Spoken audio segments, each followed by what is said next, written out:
والدین کی اولاد کے لیے کیا حقوق ہیں؟ اولاد والدین کی خدمت کرے، ان کے بڑھاپے کا سہارا بنے، ان کا دست و بازو بنے، ان کو کما کے کھلائے۔ مسجد جیرانہ سے حضور پاک نے احرام باندھے، 300 انبیاء نے نہیں باندھا۔ اور جو 7 کنواں ہے اس میں حضور نے لعاب دہن ڈالا تھا، اس میں شہداء نہیں ہیں۔ ہر احرام کے لیے عمرے کے لیے احرام دھونا ہوگا، کیوں عمرہ کرنے سے احرام پلید ہو جاتا ہے؟ یہ اچھا مسئلہ نکالا ہے لوگوں نے بھائی، اگر پلید ہو جاتا ہے پھر ضرور دھوئیں، کیوں عمرہ کرتے تمہارا پیشاب نکل جاتا ہو پھر تو دھونا پڑے گا نا۔ کیا بس کچھ اپنا عقل بھی استعمال کرو۔ شادی کو 10 سال ہو گئے، بچے نہیں ہوتے، علاج کراؤ بھائی، صرف وظیفے سے بچے پیدا نہیں ہوتے، پہلے علاج کراؤ، نقص بیوی میں ہے یا خاوند میں ہے، پھر دعا بھی مانگو، وظیفہ بھی پڑھو۔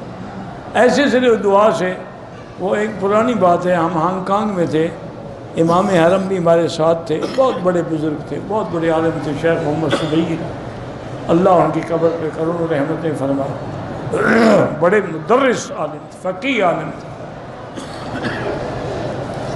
وہاں کبھی ہمیں سفر ہوتا تھا، وہاں تو گاڑیاں لین میں پھنس گئیں یا ٹریفک جام ہو گیا،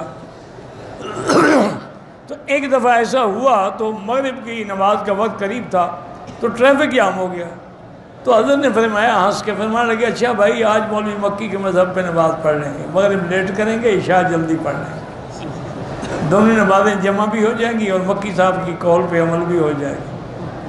یعنی بڑا پیار کی بات ہے، یہ ان کی محبت کی بات ہے، ورنہ میں تو ان کے شاگردوں کے برابر بھی نہیں ہوں، اتنے بڑے عالم تھے۔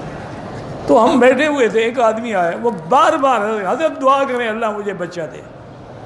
حضرت نے ہاں بھائی دعا کروں، وہ پھر آ جائے۔ حضرت دعا کریں اللہ مجھے بیٹا دے، بھائی دعا کروں گا، 2 منٹ لگے پھر آ جائے۔ میں نے حضرت کی خدمت میں ایسا دیکھا، میں نے کہا حضرت پہلے اس سے پوچھو تمہاری شادی ہو گئی ہے؟ حضرت نے پوچھا، پھر میں نہیں پوچھتا تم پوچھو۔ میں نے کہا ابھی تمہاری شادی ہو گئی؟ انہوں نے کہا شاید تو نہیں ہوئی۔ میں نے کہا بچہ تمہیں پیدا ہوگا حضرت کی دعا سے۔ نکلو بعد وقت میں نہیں، حضرت کا سر کھا گئے ہو۔ اب ایسے بندے حضرت وظیفے کوئی اثر نہیں کرتا، اسباب کے بعد وظیفہ ہے۔ یہ نہیں ہے کہ روٹی نہ کھاؤ اور افطار ہو جائے، یہ نہیں ہے، کھاؤ اور پھر دعا بھی مانگو۔ الحمدللہ الذی اطعمنا وسقانا